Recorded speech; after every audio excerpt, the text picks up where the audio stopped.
করাতে নিয়ে যাবে, বলছে ওনার যা অবস্থা এক্সরে করিয়ে কোনো লাভ নেই।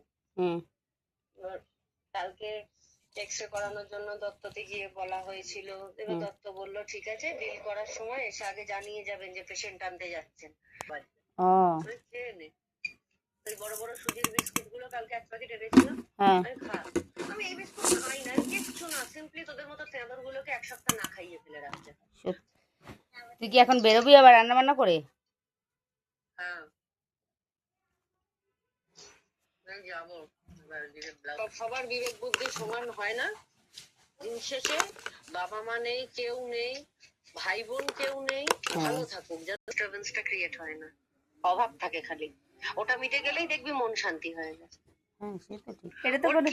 ঝগড়ার কারণটা কি বলতো, কালকে দুপুর অ্যাকচুয়ালি এটা ঝগড়া নয়, সবার টাইমিং সমান হয় না, কখনো একটা মেশিনের অফিস, সেখান থেকে এই বাড়িতে ঠিক করতে পাঠাচ্ছে, ওই বাড়িতে পাঠাচ্ছে, তো কোনো দিন রাত্রি 8টা আমাকে স্বাধীনতা দেওয়া বা আটকানোর কেউ না।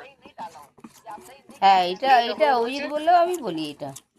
হ্যাঁ, অভিজিৎ বাইরে খাটতে গিয়ে নিজের সংসারকে না রেখে মিসইউজ করছে, ফালতু ঘুরে বেড়াচ্ছে, মানে একটা ঘরে আমার অধিকার আছে, ওই ঘরে তুই থাকলে এই ঘরে আমি থাকবো, তুই এই ঘরে পা রাখবি না, আসবটি দিয়ে পা কেটে দেবো। এখন আমি এই গোচ্ছের বলেছি। আচ্ছা, এবার ও তো চলে গেল কথা বলে, আমি ওখানেই দাঁড়িয়ে রয়েছি, কার্তিক এলো মিষ্টি নিয়ে, রীতিমতো সাইকেলে আস্তে আস্তে আমাকে টেম্পার মারছে, আমি তখনও ওটা চুপ করে শুনেছি। কেউ কি আর একদিনে হয়, ওটা হতে এখন বলতে এলে সাটা ভেঙে দেবো, আর আমার সামনে কেউ কারোর বউকে টেম্পার বলে আমি তাকেও খিস্তি দেবো, কার দোষ আছে দেখবো না। রাস্তায় দাঁড়িয়ে অপমান কেন করবি, বাড়ি গিয়ে মেয়েটা যখন কিরিট করিস তখন ঘরের ভিতর পড়েছে, বাটা ছেলে ভাব। আর এখন বলে তুমি গেলে তো তোমার বিষমশাইকে যাওয়া লাগে না, ওকে কি করবো, তুই কিছু দাঁড়িয়েই থাকবো, ওকে যেতে হবে না।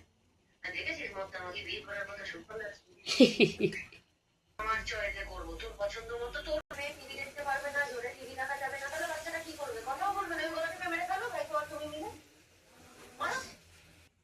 ভদ্রভাবে তো রাখে না কোনো জিনিসই, ওই ব্যবহার করার কাজ ব্যবহার করে, তারপর ফেলে ফুলে রেখে দেয়, স্বভাব দেখেছি তো আমি, ওই জন্য বললাম।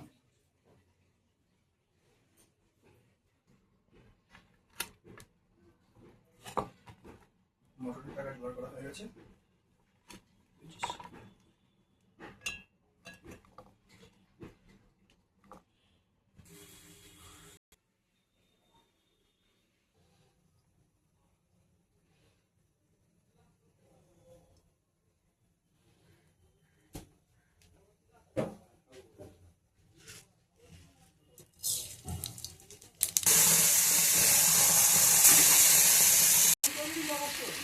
হ্যাঁ আসতে পারে 9টা 3 বাজে, আসতে পারে, কারণ আমার পরশু দিন না কালকে মেসেজ পাঠিয়েছে যে বলতে বলবো যে তুমি আপনি লিখে যান, কালকে সকালবেলা হচ্ছে সিলিন্ডার দিয়ে যাবেন, এই আসবে, বুঝলি? হ্যাঁ,